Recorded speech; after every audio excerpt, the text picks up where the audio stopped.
Manisnya senyumanmu, senyuman mengukir rasa, menjalinkan ikatan antara kita. Senyumlah, oh senyumlah, senyuman anugerah paling berharga, terukir di bibir, terpahat di hati. Senyuman membawa seribu arti.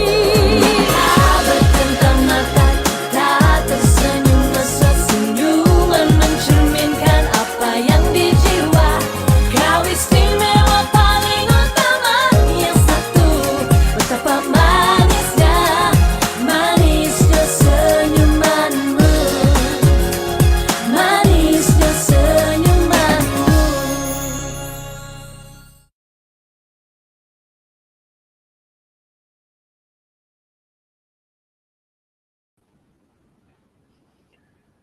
Good morning, ladies and gentlemen. Welcome to our webinar for today. Hey everyone. So, how was your weekend so far? I hope everything is going good and you guys doing really well there. So for today, first of all I really want to apologize because my English was really bad. I swear to God, my English was really bad. But don't worry, guys. I will try my best as long as you guys can understand me. All right? Just a reminder for you guys, the attendance is on our pin comment and the floor are open for you guys to share or ask anything, and our admin will pick the best comment and question to be answered by our speaker. Our title today is about marketing in a new digital era, consumer insight. We will learn to understand the needs of our client or audience before the idea is translated into visual. Today, we have a really great woman with us, a person who has a lot of experience in marketing world, a person who worked at the really big companies such as New Straits Times, Proton, and so many more. So, without any delay, with 30 years experience, a beautiful and wonderful woman, I represent to you, man, Pat WAHID. Hello, Assalamualaikum. Good morning to all. Good morning to whoever that's out there. Good morning to the team who's working today with me in my office. Dr. Razif, Assalamualaikum. And I also understand that we have some foreign students in the forum at the same time. Hello, welcome to Malaysia. I don't know how long you've been here, but Malaysia is a very nice place. Glad to know that you're here to study. Hi, ma'am. Good morning. Morning.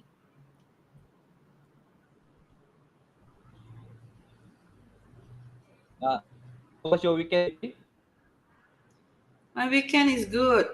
I'm very happy today. I'm very happy to address group of students who are really all geared up to learn something that could be very, very beneficial for the future.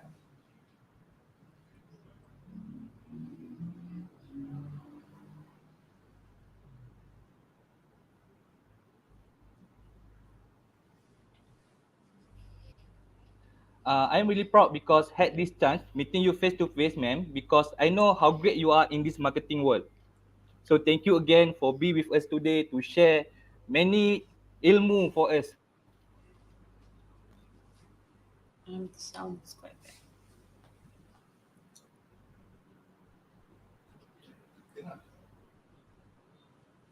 bad. So can you yourself and your email?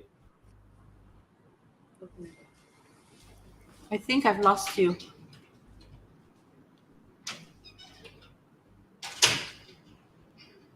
Did you just ask me a question? Hello.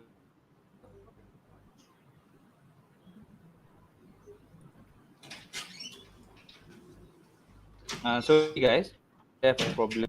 We will come again. Ma'am, can you hear me? Yes, I can hear you now.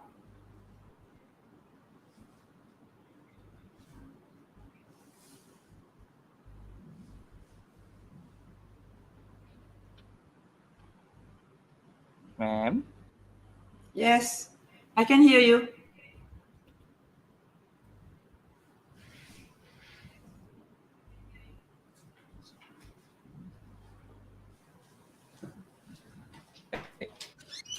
Continue, okay? Yeah, I can hear you.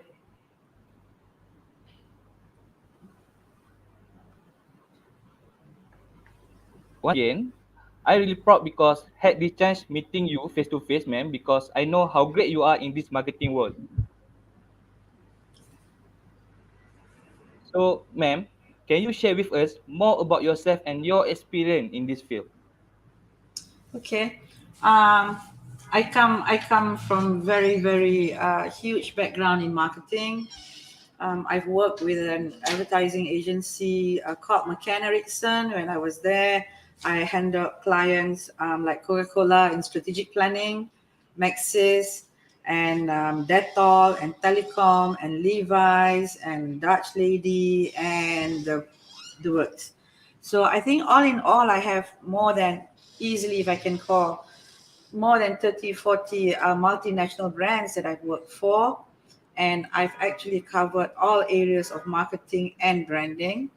And subsequent to that, just after McCann Erickson, I left and I went to uh, Media Prima, which is New Straits Times, taking care of the branding marketing for New Straits Times, Berita Harian, Harian Metro, and the Malay Mail, and also in the scope of corporate communications and research.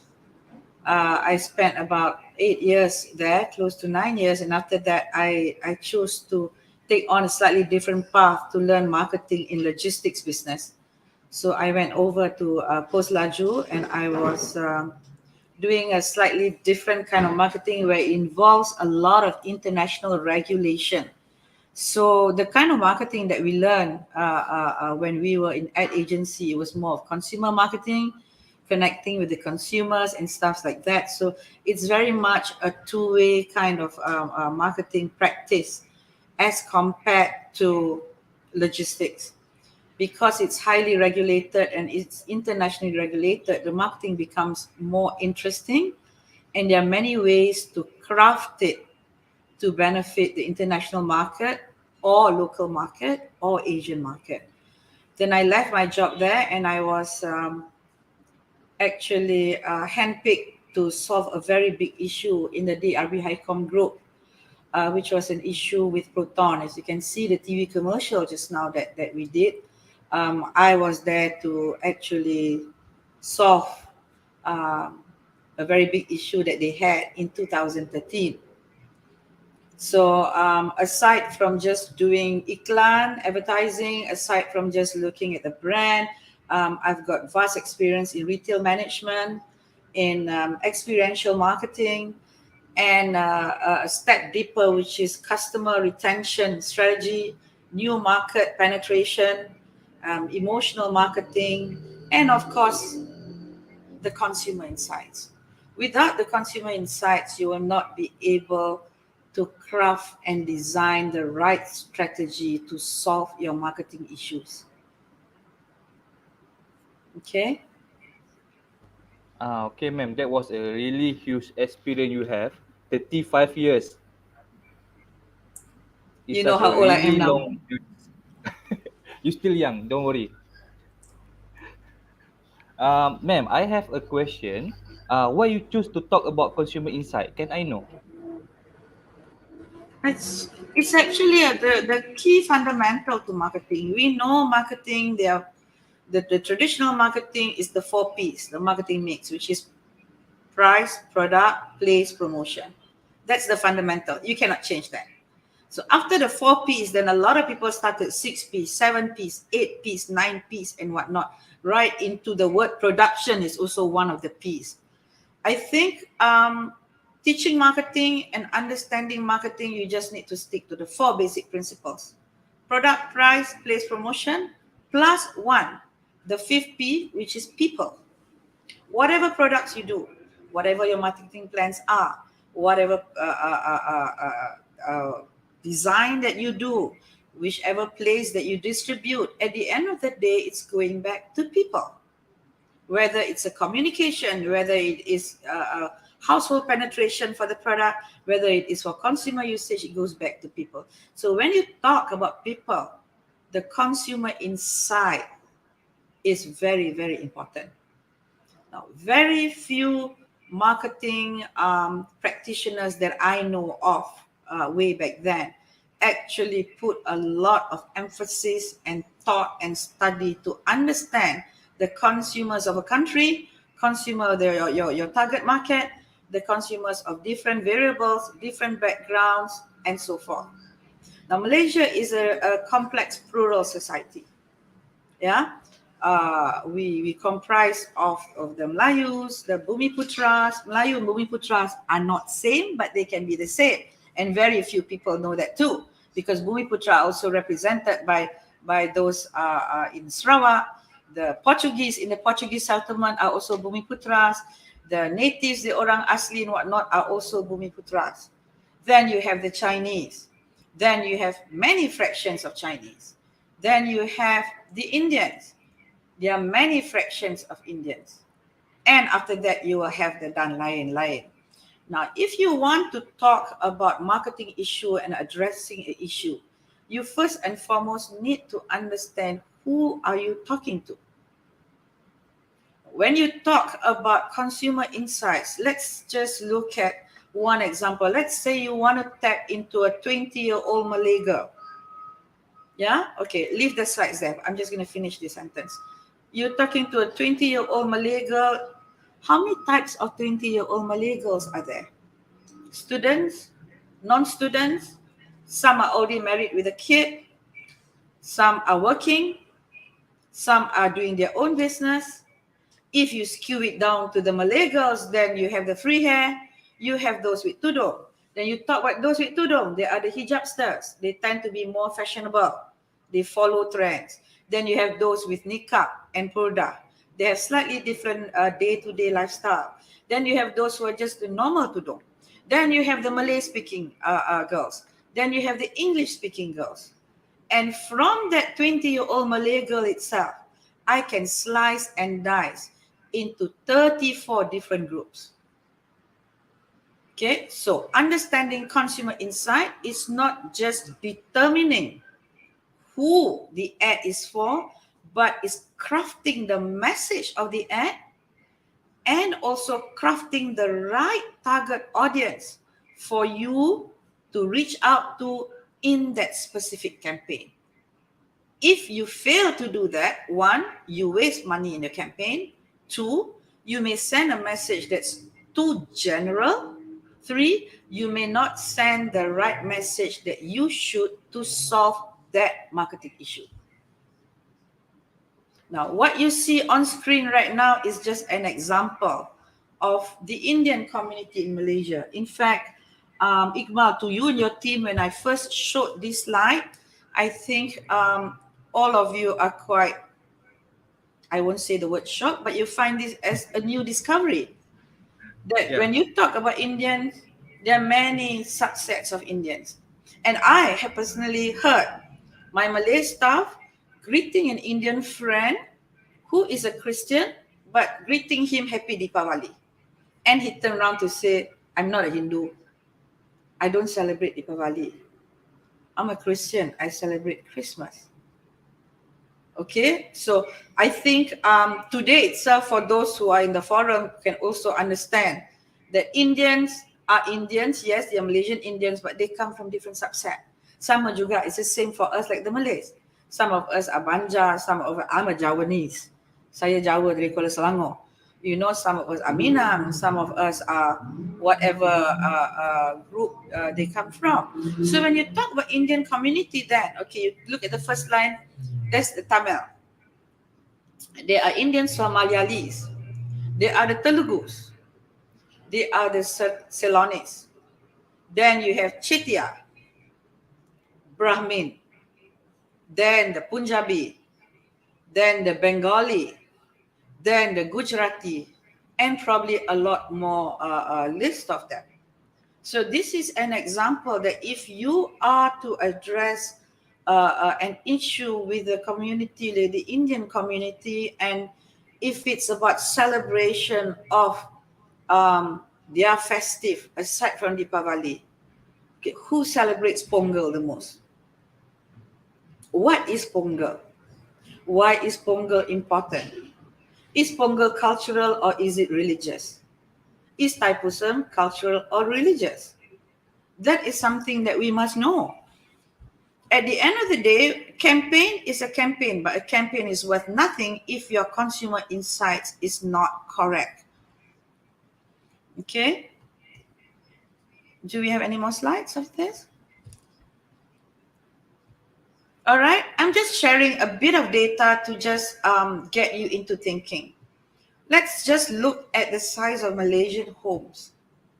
Yeah, these are good fact finding for you to start to develop understanding in consumer insights in Malaysia. So we look at top 10 countries with the largest average home size. On your right side, number 9, you see Malaysia at 1,264 square feet. Yeah. If you look at the size in Japan, okay, we are smaller than Japan. But when you craft that data, do not take it as it is. When you say Malaysia is smaller than Japan, maybe the outskirt of Japan, each house owner has got bigger land size. So it's the method of calculation that determines. But roughly you will know, okay, Malaysia number 9, why is it 1,264 square feet? Because probably it includes the kampung houses as compared to just looking at market center alone. Yeah, if it's market center, it's definitely lesser than that because we stay in a 1,200 square feet condo or 900 and there are 4 of us living in the house. So your space per capita is definitely lesser. But there's really nothing much that we can craft from here as it is. But this is just a thought process for the forum to learn how to start to craft data. And later on, I will show some samples of data analytics, big data analytics as well. Move. All right. So then what does it say? It says that Malaysia's average house size is shrinking and that Negeri Sembilan has the largest average home size whilst KL has the smallest. We know Negeri Sembilan still has a lot of land that is untapped and they have a lot of space that has yet to be developed. So hence, they are the top for now. Kuala Lumpur is the last on your right. Okay, so what does that tell you in terms of home living, in terms of space? And like Hong Kong, the smaller the space, the more they spend time outside. The bigger the space, the more they spend time inside. So when you spend time outside, it could mean that you will also be spending money. It could mean that you will also be connecting with a lot of brands out there more frequently. Are we okay? Yes, ma'am. Did you all lose me at any point? No, we get everything so Okay, far. all right. It's a good. So that gives you an idea in how you craft this data of size of Malaysian homes. You can actually almost predict the consumer insights of the people in KL versus the people in Negeri Sembilan versus the people in Sabah Sarawak. And that's just one part of it. Can we move next? Next slide. And we look at the financial literacy for the Malaysians. I got this from Ringgit Plus new website. Yeah. Okay. When you look at financial literacy, that means the ability for one to understand about their financial status and financial planning. Okay. Then we look into the income bracket, the age group, the location, the ethnicity, the spending power, the savings plan, debt management, and retirement plan. So from this slide, there are a few conclusions that we can make based on, you can refer to Ringgit Plus, based on what they have reported. Facing financial uncertainty is one of the top things that the country is worried of. Yeah. prices of things are going higher. Houses have become more expensive. Salary has gone up by 1,000 to 1,500 ringgit. But there are reports where companies have actually cut down the petrol allowance of the staff. All right. Now, what does that tell you in terms of potential consumer spending in the next 12 months?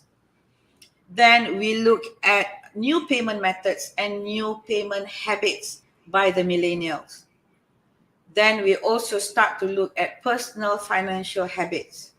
Now, if I have a lot of time with all of you, I'm able to really drill down right to the bottom of it. But this is just to give you the gambaran sahaja, just as an idea. Next.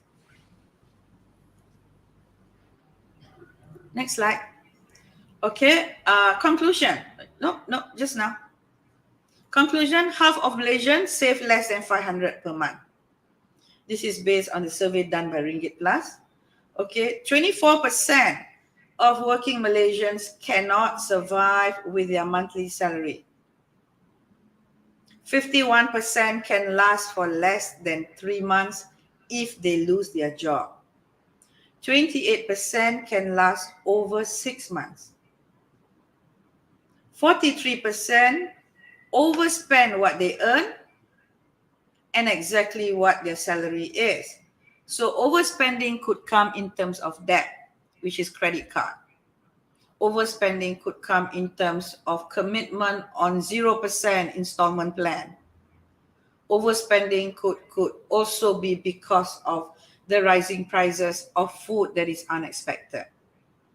So net, at the end of the day, for the brands and for the customers out there, whoever you represent, whoever you're going to work for, will need to understand that all is not good for them all the time. And this is just a basic number in 2021, when we were just slightly out of MCO, I think that time, or ending it already. Next slide. Now, you need to see, when you look at digital, when people talk about, digital is the way to go, digital is the way to go. It depends on what product. It depends on what industry. It depends on what segment. It depends on what age group. It depends on the region, locality, northern, southern, central, East Malaysia, East Coast. It depends. So what we know for now, there are more digitally savvy Malaysians. It could also probably be because the millennials represent the bigger chunk of the population per cohort year, like say for instance, for standard 1, standard 2 or standard 5, per cohort year, there are about 450,000 to 500,000 of them. Yeah, so 92% at least own one e-wallet. Okay, and yes, there's a rising higher so-called e-wallet usage of 38% of people who uses more than 3 e-wallets. They have touch and go, they have this, they have this, they have that. All right, and that most of Malaysians, if they spend now, they spend on digital assets. Okay, now when you have a high rise in e-wallet, it actually suggests that there's also a drop in credit card ownership. Now, drop in credit card ownership is good for the consumer savings, probably, but it may not be a good news for the retailers out there. Okay, can we move? So whilst we are talking about the salary has gone up to 1,500 ringgit, okay, there's also news posted that Malaysian employers are considered the most stingy in Southeast Asia. And there was also a survey done by this, meaning to say there are companies, they give you bonus, but they'll give you maybe 1 month and then they'll pay you twice in a year. They'll pay you first before Hari Raya half, and they pay you again in December half. Their excuse is they're worried you finish off the money so you don't have money left when the children start school.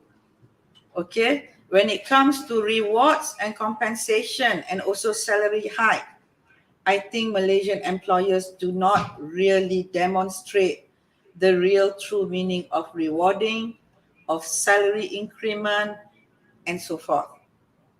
Okay, so take note of this as well. Next slide.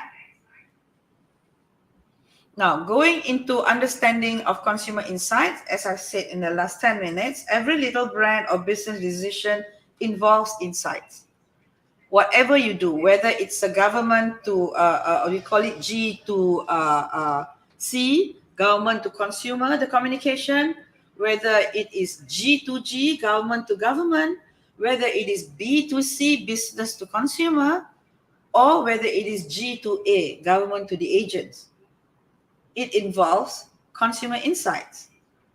Okay, move.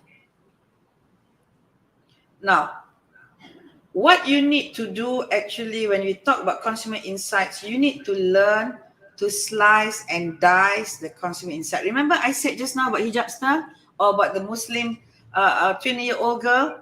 You slice them into free hair and tudong you slice them into hijabster, niqab, purdah, normal tudong. You slice them again into Malay speaking or English speaking. You slice them again into locality, demographic, geographic. So the art of slicing and dicing is something that you will need to start to learn. It's not about just understanding, okay, I want Melayu, I want Indian, I want Chinese. It doesn't stop there. At least for you to have a good consumer insight, you should be able to slice at least into 14 layers to 15 layers. Okay, move. This is a picture of slicing and dicing. So let's look at someone who is like me. I am a mother of big kids. They are working already. All right.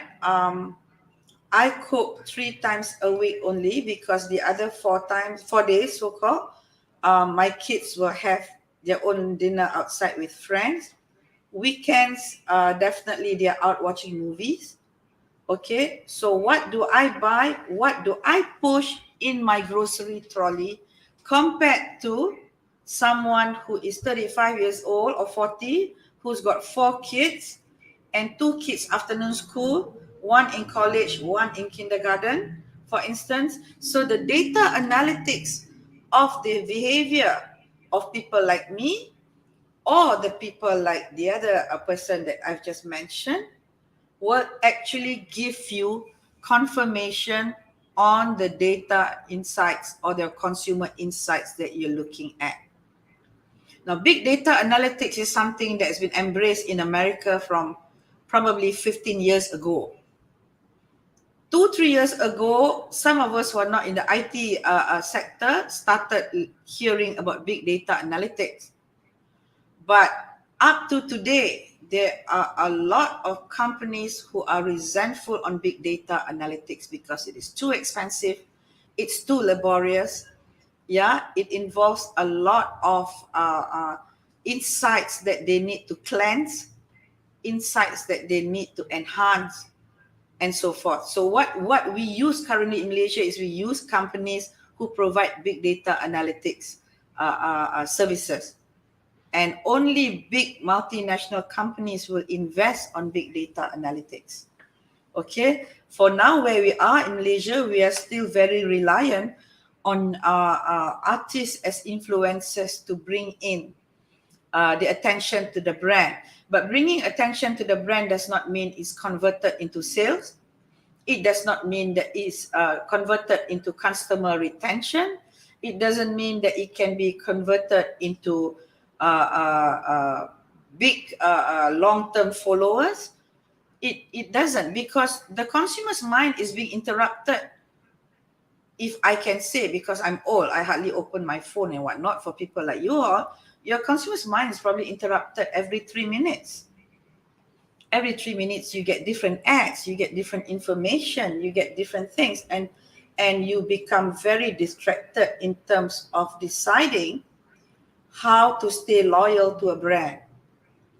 So when you do campaigns, why do you do campaigns? Why do you choose new media? Why do you look at visual, what do you call that, campaigns and stuff like that. It is, of course, designed to sell or to inform, right?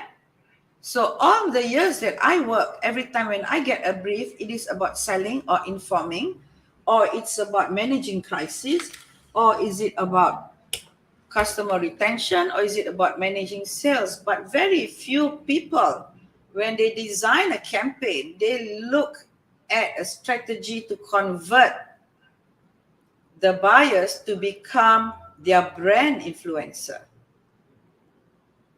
We need to go one step ahead already.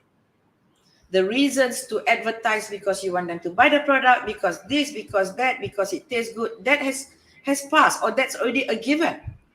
The next step is the challenge for all of you brand designers out there, art directors or graphic artists, and also the copywriters. The challenge is for you to actually craft the campaign message and the campaign strategy to convert your buyers to become your brand influencers. And big data analytics can help to give you the options and the routes to achieve that. Okay, can we move? Next. So then when you talk about communicating for the brand, that means whether you're writing a brief, whether you want to learn about human behavior or consumer insights, at the end of the day, like I said again, do not just look at a 20-year-old Malay girl. Slice and dice, whether it's for the brand or your business. And if you're really good and you have achieved that level to understand the depth of consumer insights, you should have the ability to recognize the root of the problem that you are addressing in your campaign. You should be able to digest the repercussion, akibat, of the issue and the after effect. You should be able to have the foresight already. Okay, bukan sekadar just send a brief to say that we need to launch this, we need to do this. No. What is the repercussion, the after effect of your brand campaign? What's the after effect on your sale? What's the after effect on the consumer mindset? What's the after effect of the consumer after seeing your ad? So your after effect should be the consumer should like my ad, react, respond, connect, and become my brand influencer. Only then your campaign is really effective, all right? And your campaign works 3 times more than just sending 2 messages. So without consumer insights, you are never able to convert these people. And the third thing, if you are good in consumer insights, you will be very good to brief and you'll be very good to digest the brief. Many people fail to send out a good brief. Many people send out briefs, 2 paragraphs. After that, they will call their friend. I jumpa you outside sekejap. I will explain further. A good brief doesn't need any additional further explanation. A good brief means the person who is sending out the brief knows the whole critical issue that needs to be addressed. Now, then, after that, we're looking at constructing the consumer psychographic touch points, the emotional touch points, the cultural touch points, or the financial touch points. Okay, this is a bit deep. So if you all want to learn more of this, you just engage me another day. Let's have another forum. I'm more than happy to sedekah my ilmu and share with you all. Okay, then the last bit is to look at consumer attention span. As I mentioned just now about factor of interruption, intrusion, every 2-3 minutes there's a brand that's coming to your face. Okay, we'll get deeper into that in another session too. Move on. Next slide, please.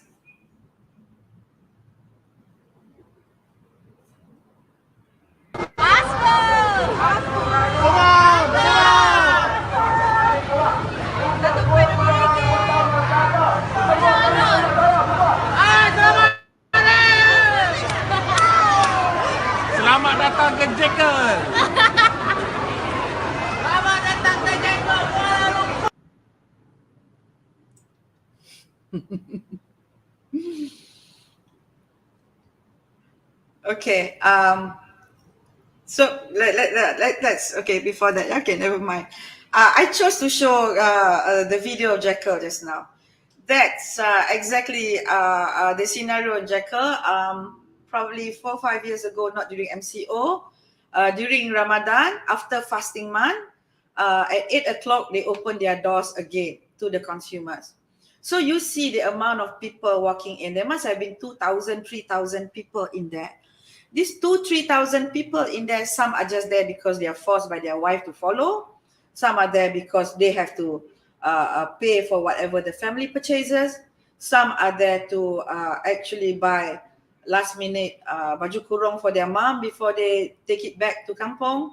Some are there because it's time to change a baju Melayu. Men usually buy baju Melayu maybe every 4 or 5 years once, or people like my father would buy once in 20 years until it's spoiled. There are some ladies who goes in there also to buy because they must have 7 different baju kurungs for Hari Raya because they all have a color theme in the family, and so forth. So from there itself, if you look at those who are there, and if you know how to understand and slice and dice, you will be able to already predict the kind of spending they do on the day. You will already be able to predict what do you display up front the moment they walk in. If you want to display the nicest things up front, you've made the wrong mistake, because the moment the door opens, 2,000 walks in. By the time they clear the crowd, and it takes another 10 minutes for people to look around, they would have lost the first 200 steps into Jekyll already. Can we move? Next slide. Okay, I mentioned about the 5 P's of marketing mix earlier on. Move. All right, product, price, place, promotion. Move. Next. And people. Go back. Go back, go back. Yeah, people. What you saw at Jekyll is the same what you're seeing here now. So when you do an ad, imagine this the kind of crowd that you are going to talk to. Okay, move. I'm going to run very quickly after this because we have some other interesting things to also see. And then we move into your visual communication, so-called. I'm just touching a little bit on point of sale because I find that a lot of companies do not spend or invest in point of sale. Point of sale material is actually a very, very important last mile before paying for the customers to pick up your product. Okay, now when you do a point of sale, is it more for sales, or is it because you want to do stock clearance, or is it because you want to do a commemoration to commemorate an event like World Cup or or is it to buy 1+1, or is it to buy for someone else? Sometimes when we buy things, we don't buy for ourselves. We actually buy for other people. Okay, move on. So look at the designs of point of sales. Slide next. Okay, here's a sample of Avengers. I don't think only kids will get attracted to whatever product that is going to be displayed there. Even someone of my age will also get attracted to the display rack. All right. Remember that this is really visual communication without a word, without anything to read except just the characters and the product. Next. Marvel. Okay. Now, those in the forum, please let me know if I'm changing the slides too fast, yeah? Okay, next. Cadbury. This is very interesting because it is not just designing a rack, a shelf rack to display products to sell. It is actually telling you the whole story of the brand. Okay, so just like extending your campaign to convert your message for the consumers to become your brand influencer, The same theory applies here. Bila design shelf rack whatnot, tell the whole story of the brand. Do not focus on just how many pieces you can hang your chocolate or you can put your soya bean and so forth. Because the power of brand extension for last call to pick up before paying happens here. Okay, move. Next. Okay, this is a simple Christmas display, unwrapping, which is unwrapping the Christmas present, unwrapping the joy of Christmas. And the discovery of unwrapping the joy of Christmas is Cadbury. I think this is very brilliant. Okay, move. Next. Okay, here's a sample of just a plain sample of 3D design by Pepsi with I don't know, they're trying to suggest ice cold Pepsi, I suppose. Next. Okay, commemorative. Yeah, that means coinciding with an event. Benda ni berpandukan kepada satu-satu event for World Cup. Sometimes when I was handling Coca-Cola, when I was in McCann Erickson, Coke was also part of World Cup, but I was also handling Sprite. Sprite did not get the license also because they also couldn't afford to pay for the license then. So how do you be part of an event but without the license? So you can play activities related to soccer, all right, engage in any soccer matters, but you cannot display the FIFA logo. You don't have the rights to do a special FIFA product and so forth. So how do you associate yourself with a big global commemorative event? Yeah, okay, next. Okay, again, so you see the FIFA punya logos itu, that means they paid for the license lah. Okay, next. Yeah, next. Ma'am, Yes. before we continue with Smiggle, I want to ask something about your own experience in handling brands. Yeah. Okay. At the beginning of this webinar, we have shared TV commercial about Proton, Manisnya Yeah. Senyumanmu. Oh, Is it you want to correct? go back to that? Yes. Yeah, because I really interested in that Manisnya Senyumanmu because you met that. You met Proton, name bigger again. So I believe many of us are curious about the video which just show at the beginning. This video is from 2013, but on the way Yeah. watching it made me smile. What is the relation between that video? Since it's in my humble opinion, it has nothing about hard selling and no promotion. So how does it relate with consumer insight? Is there any secret or story behind Manisnya Senyumanmu?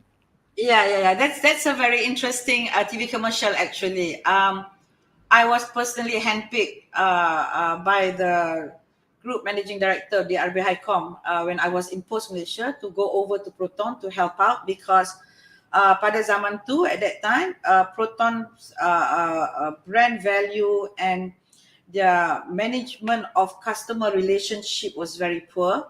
They did not have a customer retention strategy in their marketing, you know, and what happened is that in 2013 there were less than 2% who would walk in, 2 customers who would walk in into a Proton showroom, into any Proton showroom. They're still living by the old social stigma of tingkap tak boleh buka, the window, okay, and then whatever it is, more and more things were talked about Proton, and more and more things were talked about Proton by people when they go back to kampung, when they sit down at wedding reception, and they talk about cars, then they will say, oh, not Proton lah, tingkap cannot buka, but that's really old story, right? So what happened is there were less than 2 walk in a day. And then the salesman also got very sleepy and tired waiting for customers to walk in. They didn't get any customers, let alone to have any sale. So yes, there were a lot of advertisement done before my joining there, me joining there. Then when the management came to see me, I told them that they have a serious crisis management going on. And the crisis that they have is that they did not manage to kill the tingkap issue, the window issue, which was probably a 15-year issue. But that became the continuing subject matter of Proton. Okay, so and I said, I told the people there, I said, sir, we need to manage the expectation. We need to open up and really apologize and say we are sorry. But we are not going to say sorry. We're not going to bring that brand down. How do we say sorry but make the brand explosive? So that's how Manisnya Senyumanmu campaign came about. One, when someone is angry at you, yeah, when someone is angry at you, tomorrow you say hello, he'll keep quiet. Then you will say Assalamualaikum, he will jawab dalam hati. All right, then you just keep on doing that, and you smile and you smile. Eventually one day he will smile back, or if he doesn't smile, at least he's not angry anymore, or his anger has reduced. So that was the psychological thought process that I had. So I said, sir, we need to apologize. He said, no, we are not going to apologize. I said, no, we're going to do an apology campaign, but we're turning it on a reverse psychology to be Manisnya Senyumanmu bersama Proton. So if you see that commercial, it's all about smiling, it's all about connecting, and it's connecting with many races, you know, and eventually it ends with a little cute boy who smiles and he rolls his eyes a little bit. That's that point of forgiveness. That's when the consumer forgive us, and plus the soundtrack, Elite, Manisnya Senyumanmu was something that was very hot in the 90s. And the people we are addressing right now are those who are within 40 something. So they could connect with the song, lama tak dengar. They've not heard it for a long time. And they saw a lot of smile. So I got that campaign running. Before the campaign, our brand index was at number 8 out of 10 in terms of preference brand recall for car brand in Malaysia. We were number 8. After that campaign, we became number 2. So we called for a group, what do you call that, research and whatnot. We commissioned. Proton became the brand number 2. So the question was, name me a car brand. Then someone says mungkin Toyota, Proton, this, that. Before that, name me a car brand. It was Toyota, Honda, Mitsubishi, blah, blah, blah, blah. And Proton was number 8. So from that brand index itself, I knew there was a potential to recover the sales and bring the walk-in back. So I created a program called Saga Super Value. It was a Saga car, minus off some big mega frills, but keep the safety.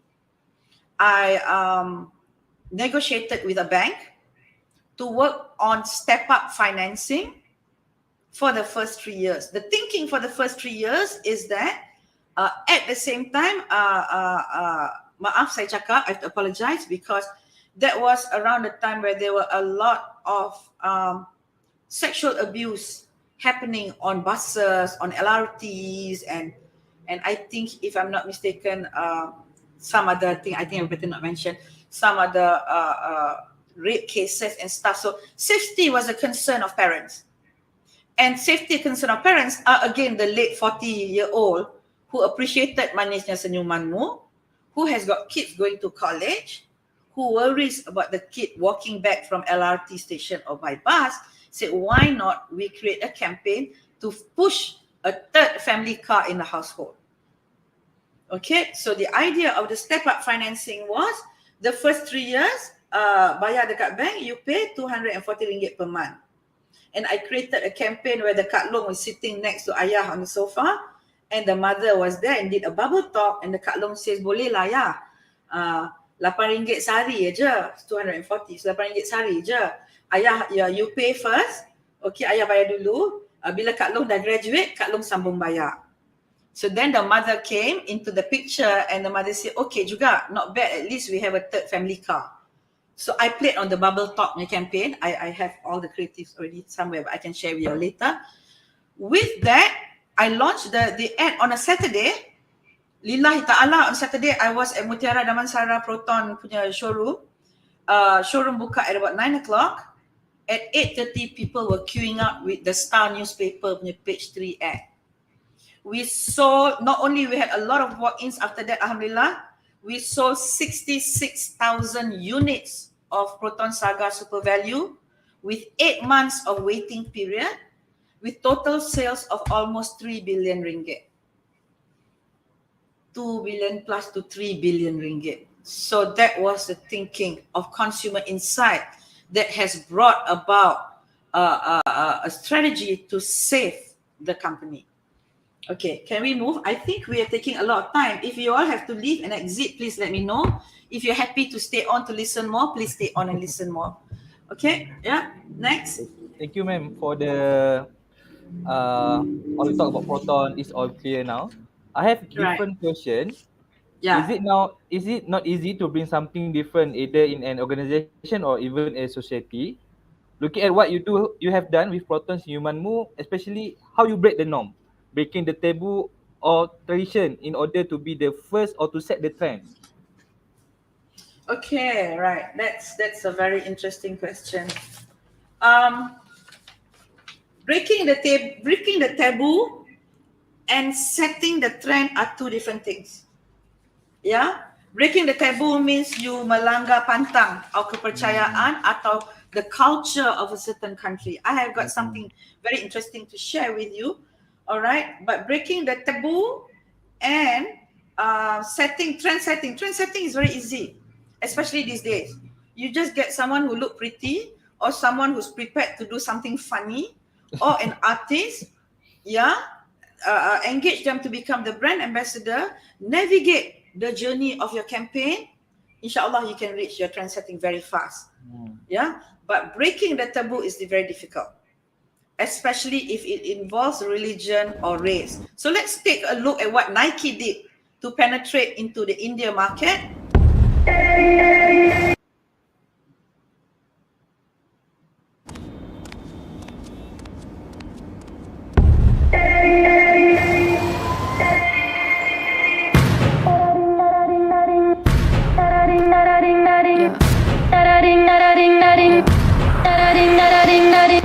Wake up in the morning, all systems on go. Cause I got goals and I won't take no for an answer.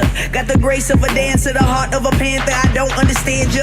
It puts in your vocab, I cannot quote that. I want this so bad, I cannot go back. I cannot back down, I will not give up. You versus me, huh? I say good luck. You don't want this problem, cause I don't do it unless I go full throttle. And I might throw it on Instagram, just to show you what the difference is. For instance, I'm up with the roosters, outrun the runners, outshoot the shooters. Look in the mirror, hey girl, let's do this. My only competition is myself. That's why I keep some trophies on the shelf. Never lazy cause it's bad for my health. Da-da-ding, da-da-ding, bada boom, bada bing. Now let's go. Let's go. Let's go. Let's go. Let's go.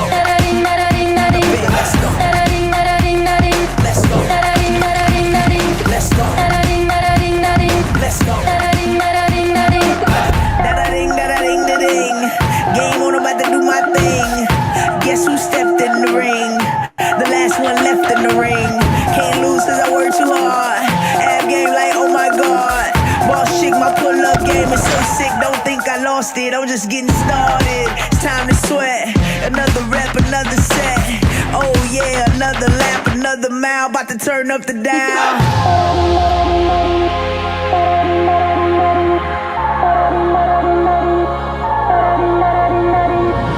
I'm in the gym making me proud. Then I'm on the track holding it down. Know where my girls at? Let's go, I'll show the world that anything they could do, we could do better. Just do it together. And fellas, not part of the plan. But if I fall, I'ma stand again. Play hard cause I ain't worried about getting a 10. I'm still just a beautiful man. Da-da-ding, da-da-ding, bada boom, bada bing. Now let's go. Let's go. Let's go. Let's go. Let's go. Let's go.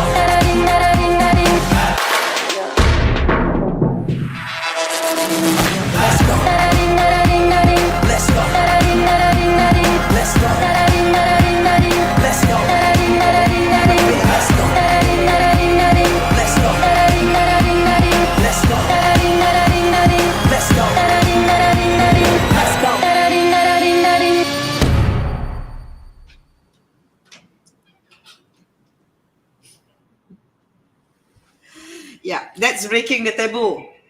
Now, India, the market is a bit different. It's a bit difficult to change trends, to change culture, to change value, um, to allow people to modernize even one step further. To get young girls to exercise unless they are in school is deemed tak manis. Yeah, and if you need to walk, then you either wear something much more traditional, and so forth. And it is something also that I think the male community finds it also not so appropriate. So penetrating into India, I think it was one of the toughest challenge for Nike.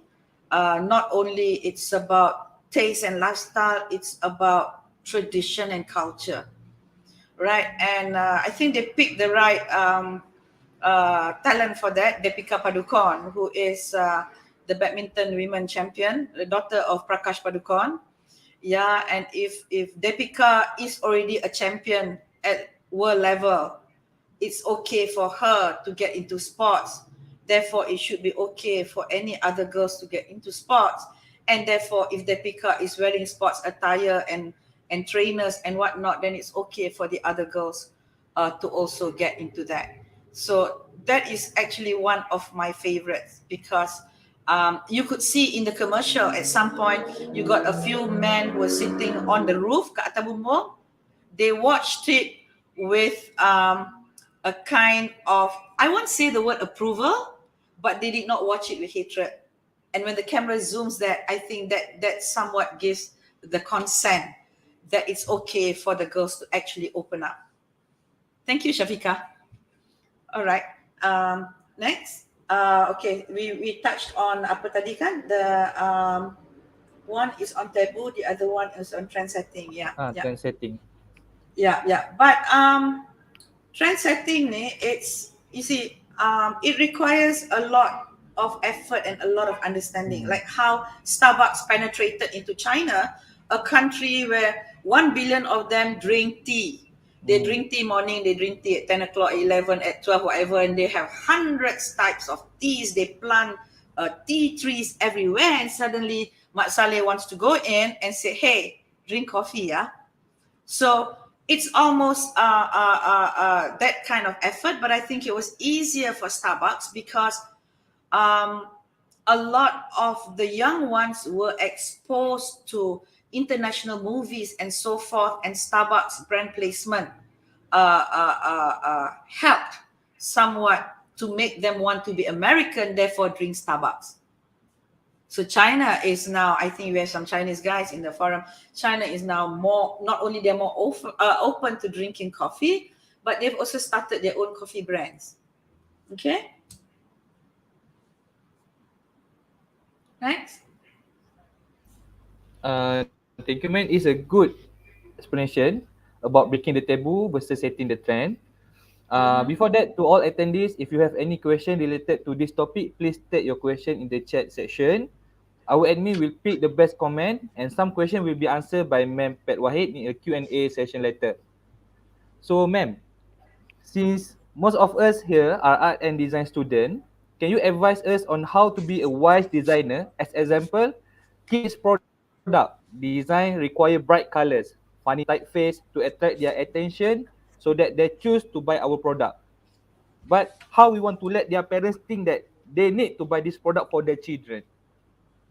Okay. Now, Smeagol's is a very interesting example for this. Now, who is the target audience of Smeagol's? There are a cluster of age group. They're called twins. Bukan twin kembar. TWEEN. Okay, what's twin market? I think in Malaysia, until today, a lot of people have not capitalized and tapped into the twin market category. Twin are actually girls who are 8 years old to almost 12 years old. They think they are adult, but they are not. They will use their mother's lipstick. They like to look pretty. They want to change their look every day.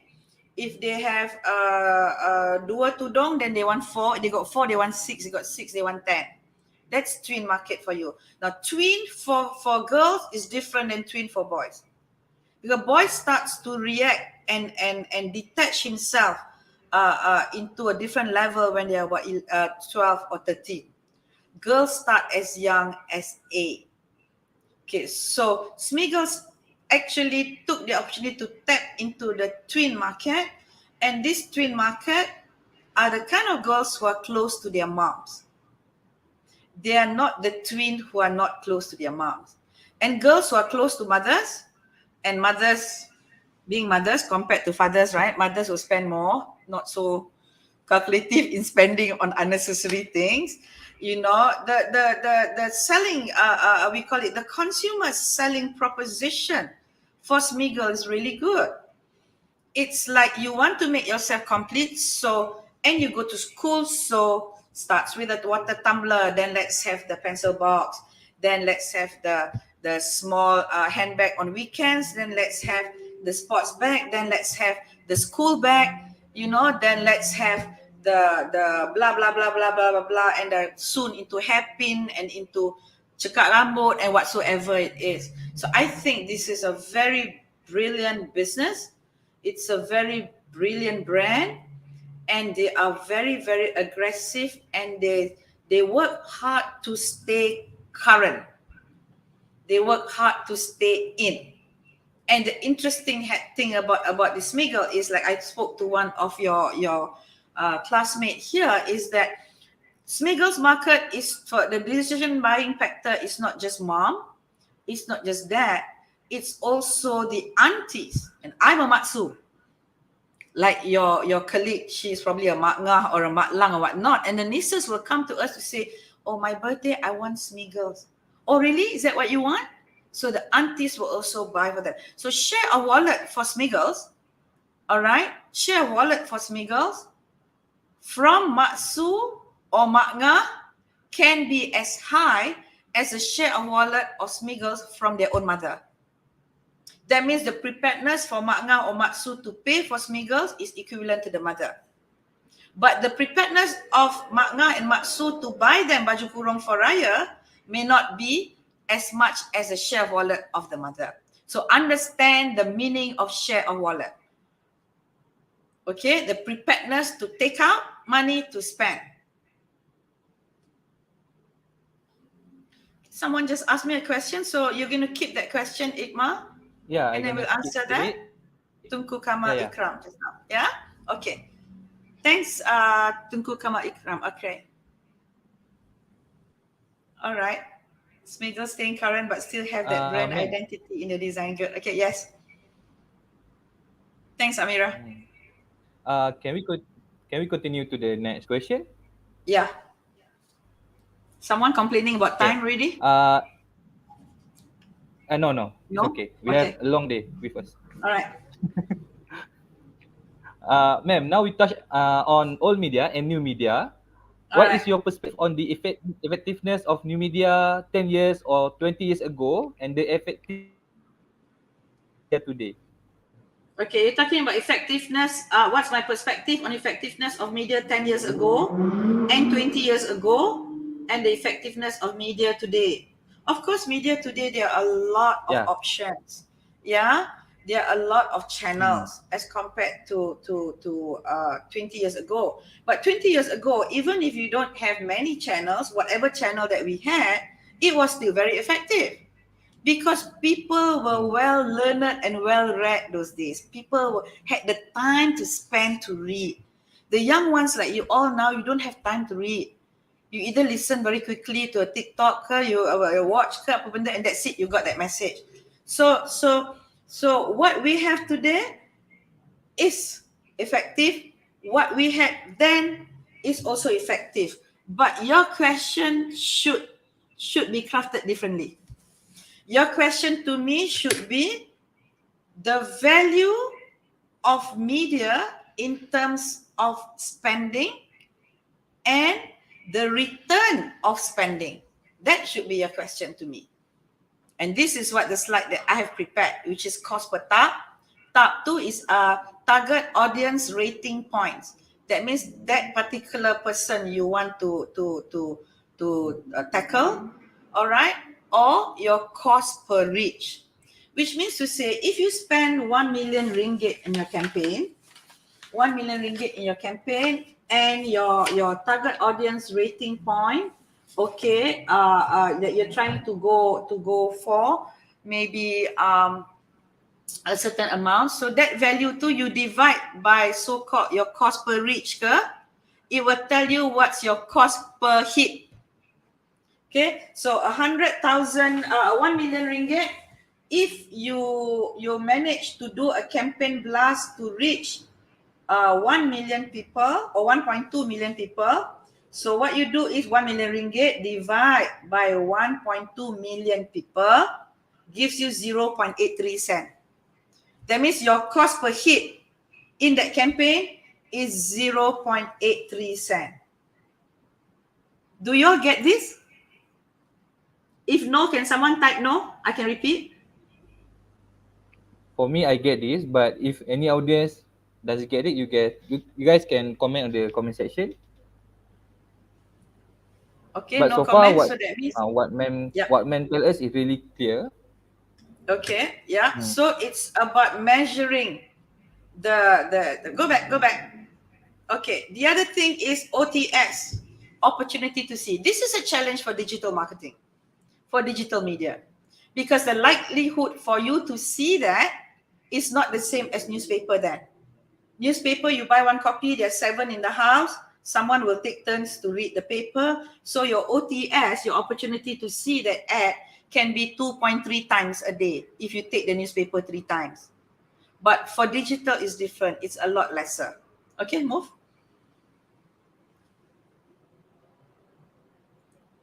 Move, next. Okay, ma'am. I have a question about global TVC. Yeah. What is the global TVC that you have done and bring big impact? Global TVC I've done tak ada, but Ramadan campaign that we did for Coca-Cola many years ago for Muslim market, yes, I've done. But I don't want to. Why do you ask me this? Because I have seen before you have made a TVC about Emirates. No. Actually, I hold on, pause. I've not done a TVC for Emirates for a global. I've done for Coca-Cola for Muslim countries, but Emirates TV commercial that you're about to watch is my favorite TV commercial by far, in terms of connecting the intrinsic value of the brand to the consumers at an on-ground event. So intrinsic values of the brand ni, if you're looking at Coca-Cola, mungkin you're looking at how it bites your throat because of the gas, how it goes down your throat, you know, how you buka puasa when you open your breakfast with Coke, the intrinsic values of the brand that makes you feel puas. Okay, so this is a very interesting TV commercial that actually displays that value. Okay, take a look at this.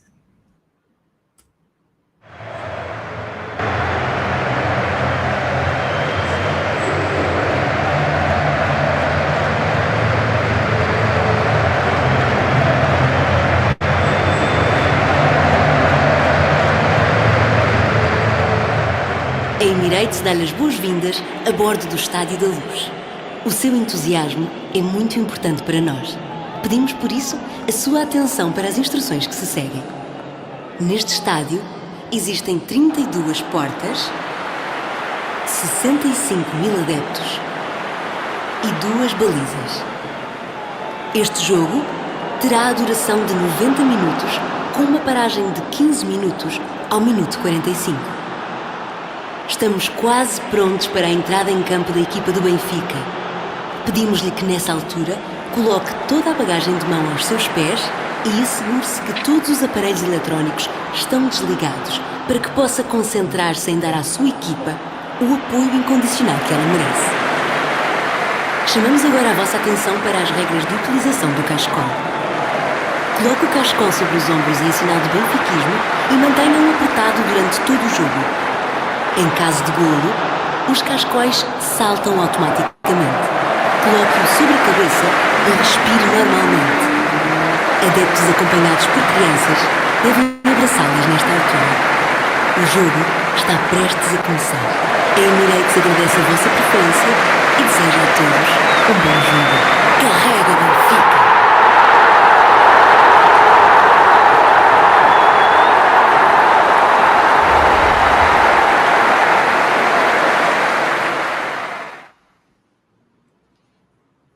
Okay.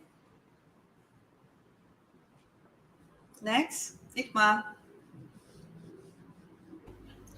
Ma'am, can I ask about what are the point that you can advise us to focus on in order to understand the consumer? Or in short, any tip for us to become someone like you?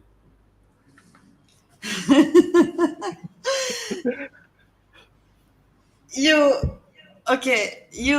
have to mix around a lot. You have to mix with people of all races. You have to mix with people of all ages. You need to understand culture. You need to understand what's important to them. You need to understand how they feel emotionally. You need to understand how they make decisions psychologically. You need to understand that. There's one theory that I have actually created on my own marketing theory on understanding the consumer insights or behavior. I've created something that's called pillow talk. Pillow talk, bukan bantal bercakap, but pillow talk moments. Yeah. Now, pillow talk moment is actually something that a lot of people do not recognize. Yeah, when a husband and wife, the lights are off, the children are all asleep, they are ready to retire for the day, and then maybe your partner is just tossing and moving and not asleep yet and whatnot. Then you say, you dah tidur ke? Are you asleep yet? He said, no.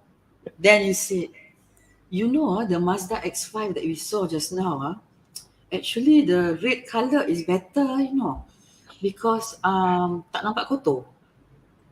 That pillow talk, whether you're talking about you just saw a water purifier for sale, or you saw a vacuum cleaner, or you saw a 65-inch TV, whatever, that pillow talk can actually make very good decision in what they want to do.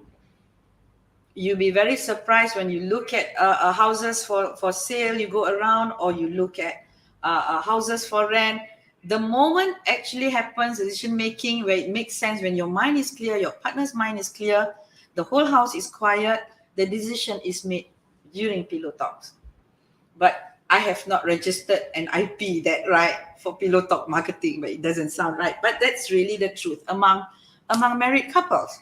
Things that you discuss in a more subdued manner, in more relaxed and things like that. So you asked us about to be like me. I think to begin with, I mix with everybody from young until now. I go into a person's emotion. So when I am at ICU visiting someone, I will study the emotion of the other family whose mother is on the bed. I understand that emotion. I go through that emotion.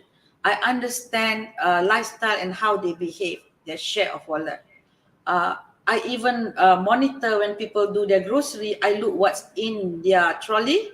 I can almost tell their lifestyle already, what kind of cheese they choose, or what kind of mihun brand they buy, what kind of sayur that comes together with the mihun, whether it's a sawi, I can almost tell the kind of lifestyle. And whether they are entertainer, the sort of household owner who likes to entertain, or they are not. So you can also tell that when you go to rumah orang masa raya, tengok dia punya display Kuih Raya. What sort, whether they are the sort that is really menjamu kuih and cake and so forth, or are they more of the heavy food sort? So I'm more of the heavy food sort. Kuih Raya ada 4 or 5 types only. But I will have like sajoho, then I make a bit mee rebus, then I have the ketupat, then I have this, then I fry nugget, then I will do this, I will do that, I will do that. That's me. I'm more of a food person. Okay. So is there anything you want to know more about the consumer insight? I think you need to have the third eye, the foresight, to start to see how people behave, what they buy, how they save money. I also go to pasar Selayang after or almost 10 o'clock in the morning, because that's when the lelong happens. And that's when you find people from certain income group actually go there to get cheaper ikan kembung, stock clearance or whatsoever. I observe every angle. Okay? Okay, thank you, ma'am. Right. This is the last question from me before we choose questionnaire from the comment section. Right. What is delivering the brand promise, and why we does a marketing campaign fail?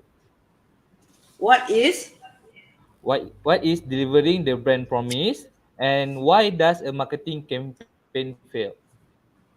why does a marketing campaign fail? Okay. Well, brand promise itself, for your understanding, actually is what your brand promises you.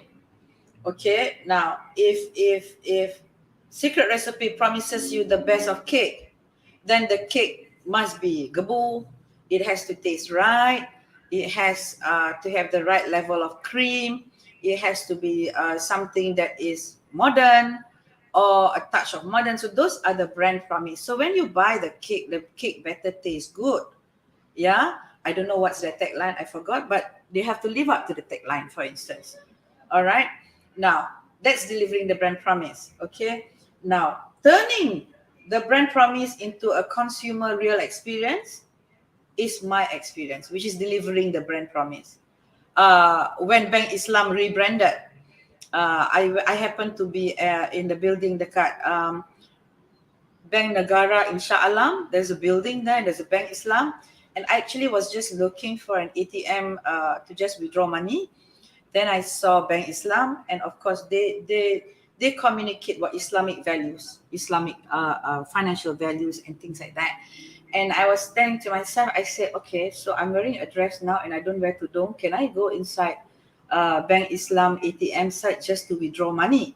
So as I'm walking, I was actually contemplating to go or not to go. Then at the shutter of the Bank Islam main door, the officer came out and walked towards me. He actually took 5-6 steps towards me. And he said, yes, miss, can I help you? So I said, Assalamualaikum, saya nak pakai ATM machine aja. Oh, boleh puan. ATM je ke? Then because he's so nice, dia tak apalah. Kalau boleh saya nak check tabung haji punya juga sekali with him. Boleh. So he walked with me together to the machine to take number. Then he told me, ATM kat sana. Of course, I saw what he told me. All right. Then this number is queued on this side. Your number is now 1063. There are 5 people ahead of you. The calling number right now is 1058. He didn't have to do that. He didn't have to read the number, tell me that I'm 5 queues away. He didn't have to take that number. He didn't have to walk out of the shutter. He didn't have to walk back together with me. He didn't have to tell me that ATM belah sini, I can see, and that counter belah sana, I know I have to wait. He didn't have to do all that.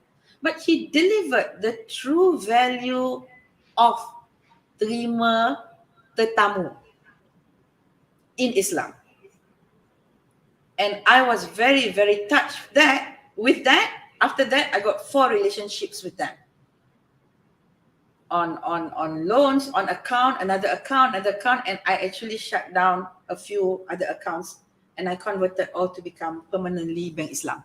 So that is delivering the brand promise into the consumer real experience. Okay, next. Do you have any example about failure of marketing campaign? Failure of marketing campaign, ini salah slide ni. Oh, you want to ask about failure of marketing campaign? I can share one with you all. Of course, it's not this product. It's about Gerber is known to produce kids baby food or baby food, kan? The instant one. They launched. If you look on in the internet, they launched this Gerber baby food in Africa. All right, for mass market because it doesn't cost really a lot, but for mass market that could afford. But they made one mistake in that.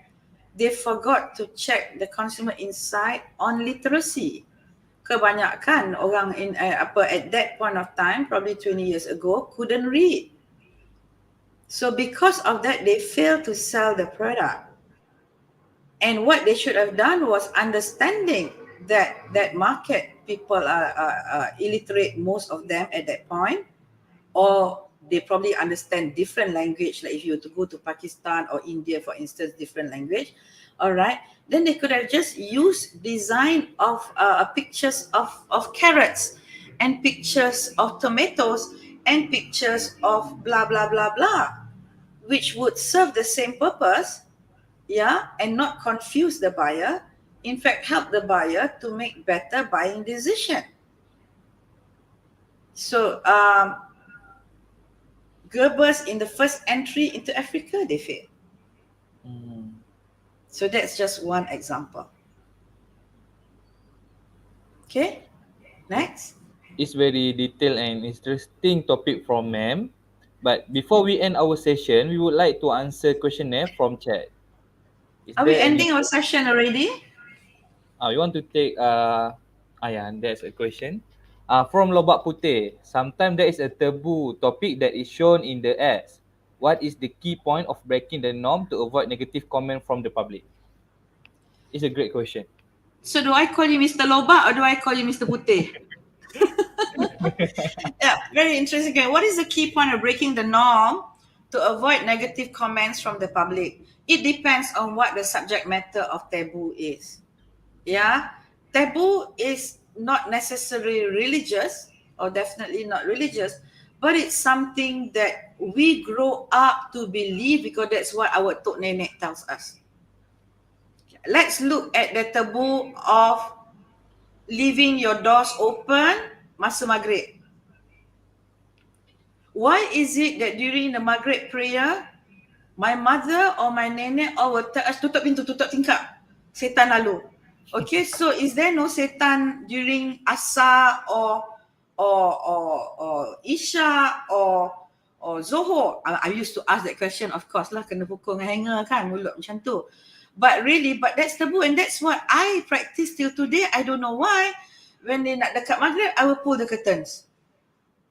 Is it because it's actually a twilight time, for instance? So is it a tradition, a culture, or to some extent related to religion? If it's related to religion, I suggest you don't even look at the key point of breaking the norm because religion is something very sensitive. Doesn't matter what religion you belong to. Religion is something that is very easy to spark. But if you're looking at breaking the norm to avoid negative comments from the public, you need to predict what are the prediction of negative comment that you think is going to come.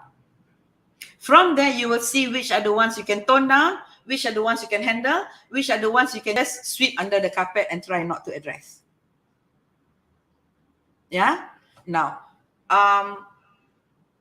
if I were you, let's try to avoid taboo in that sense, and you need to evaluate what is taboo to the person. Macam kalau orang bangsa Cina umpamanya, mungkin Chinese New Year dia tak suka sapu rumah because you sweep away the ong. So don't challenge that lah because ong is important to them. You see, ong is not important to the Muslims because we believe in hukum hakam rezeki and we were not brought up to believe that kind of ong. So again, you go back into the consumer insights, you study deeper, yeah, and you see which are the ones that you can ignore, sweep under the carpet, or try to address. Have I answered you well enough, Mr. Loba? I think you answered really well. Okay. Okay, so is there any other question? Okay. From Tunku Kamal Ikram. Salam madam, what is your stand on controversial and viral marketing tactic nowadays? Okay. Tunku. Hi. My stance on controversial and viral marketing tactics nowadays. Remember, I spoke earlier on about brand value, about the brand promise. Yeah, Yeah. yeah. You want to run controversial campaign, you can. As far as being catchy, you win.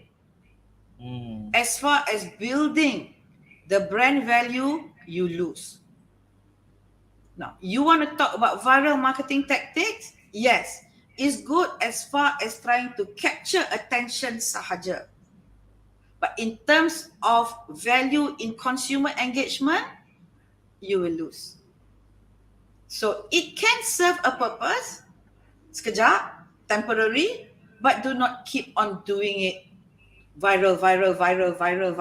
Comes to a point where you don't even know what your brand stands for because it becomes an entertainment rather than a marketing strategy.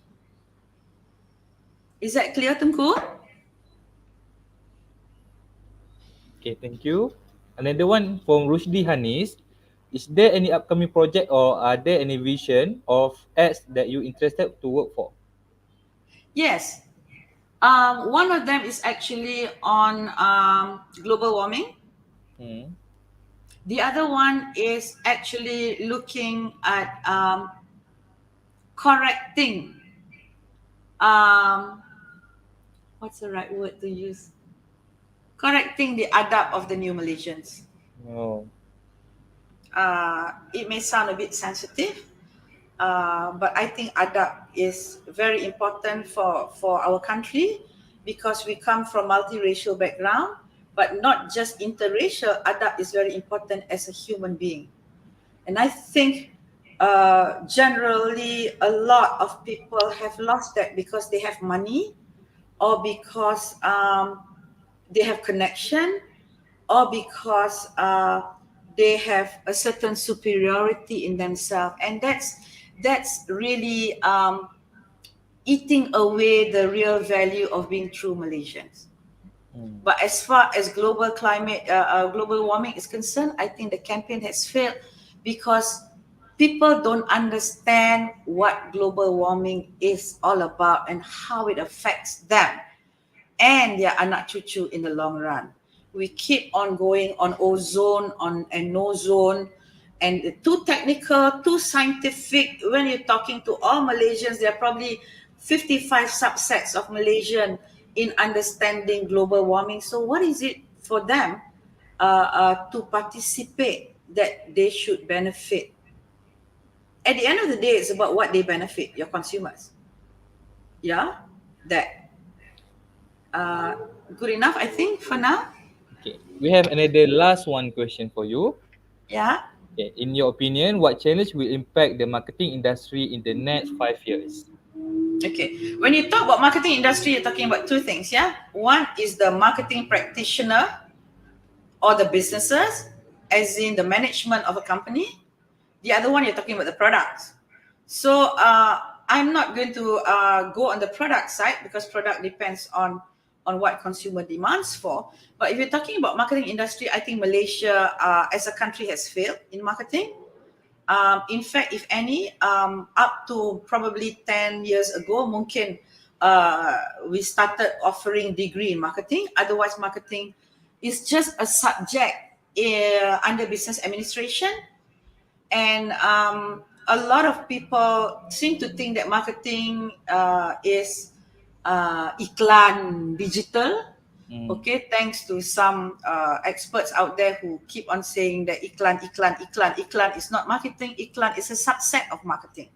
Hmm. Marketing is everything. The moment you start to think of a business idea, that's when you start to think of your marketing plan. Marketing can help to save a company from going bankrupt. Marketing can help to sell the value of a country at global level. Marketing has the power to change one's emotion from hate to like, from like to hate. But every time when we talk about marketing, companies do not want to invest. Hmm. Uh, uh, uh, Even if I talk to some Okay, I will not say that again. All right. Um, the government is not really embracing the value and meaning of marketing to their best ability. When you have consumer insights, knowledge, and you have the foresight, you should be able to predict the marketing movement of the country 25 years ahead. And that's exactly what I think Apple did. Apple predicted their iPhone 25 years ahead of time or 20 years ahead of time. That is why you find that they're very consistent as compared to Samsung. You see, Samsung, one thing, Samsung itself is already a mother brand, but yet it is also a product brand at the same time. So when I ask you, are you enjoying your Apple phone? All right, versus are you enjoying your Samsung phone? Then they will say, oh, okay lah, the technology is good, got new this, got new that, whatnot. So there's a clear disparity between looking at the product and the function and the ability to humanize the brand. And we have yet to come to that level to put importance in humanizing the brand. We always put human and product together and we think it's humanizing it. Nak cakap pasal ni, Alicia, I think 1 jam kot. If you have time, then we can meet up and get some gang together, then we can talk further. I hope I've been of help for now, but I'm very disappointed where marketing is in this country. In China and Indonesia, Indonesia is amazing. And US, everything begins with marketing idea. And they embrace marketing to its fullest benefit and potential. We have not. We are still doing billboards, putting one photo and then do one sign off, that's it. So this is a challenge for you all also, like billboards, for instance, kan, the visual communication and whatnot. How do you actually humanize the brand? Okay. Okay, we have any more? one last question. Falker now. Madam, how can we establish an effective unique selling proposition towards our product or service?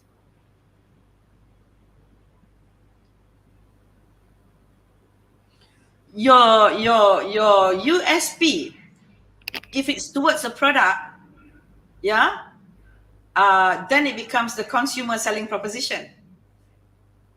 But if you want to look, that's on the campaign. If you want to look at USP itself, you actually need to do what you call that, comparative brand analysis or comparative product analysis. Yeah, so if you are already doing a hair care and you want to do another gel for hair care to soften the hair whatsoever, you actually need to do a comparative product analysis, not just within your own staple or portfolio of business, but also for competitors, but also on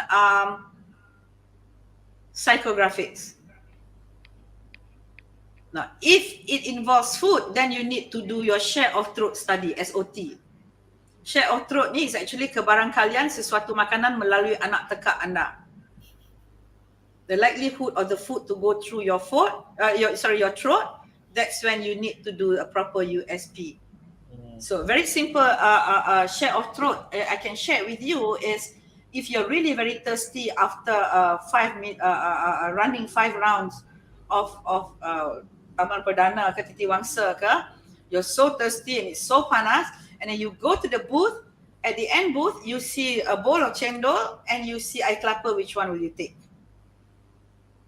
Now, but you cannot say that nobody likes cendol, and other ordinary circumstances, you cannot say that people prefer air kelapa more than cendol.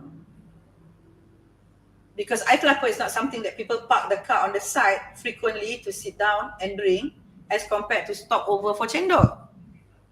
So your share of throat, your SOT, depends on the hour of the day, or depends on who your friends you are with, or it depends on the locality. So how can we establish an effective USP for product, all right, or service? The same thing, you will do your your service punya comparative analysis. But what you need to look at is actually the quadrant of the comparative analysis. What should be in the core quadrant? Have I been effective Yeah. enough in answering that? Yeah, it's so great. I'm afraid that we are running out of time. So I think Okay. that's all from us today. But before we go, do you have any last words to all attendees? Do I have any last words for you all? Yes. We really need that. Yeah, good. Yeah, you do need that. Um, think marketing, do marketing, communicate marketing. Understand that marketing has the power to change anything you want, even to sell ice to the Eskimos. That's all. That's it, guys. I hope I've been of help. I wish you had given me 3 hours because I cannot stop talking. And I hope apa ilmu yang saya dah share ni gunalah sebaiknya and share with other people. Okay, I wish you all the best. And if you're ever stuck with an idea or with anything that you'd like to have a chat, do reach out to me. InsyaAllah kalau saya ada masa, I will always make time untuk to teach all of you because this is only ilmu. Yeah. And if you think you're kind enough, then say good words about me when you talk to your friends about marketing. I don't viral myself. I don't have a very active Instagram. It's because I like to also protect my own privacy to a certain extent. But yes, I'm here at your service. And to Dr. Razif, is it? Terima kasih banyak-banyak. Saya rasa saya dah terlebih banyak cakap, tapi I'm very passionate about marketing, and I wish you all the best, Doctor. May you and your family be blessed, and may all of you be blessed always. Assalamualaikum warahmatullahi wabarakatuh. Kalau jumpa saya di luar sana, tegur. Saya very friendly, saya tak sombong. Yeah? Okay, good luck guys. Thank you, ma'am. I represent my whole team and everyone in this room. Want to thank Ma'am Wahid for sharing your knowledge and experience with us today. I hope everyone can take a serious note on what has been shared by Ma'am just now and be able to understand the consumer better at the same time becoming a better creative thinker and designer. So that's all from us.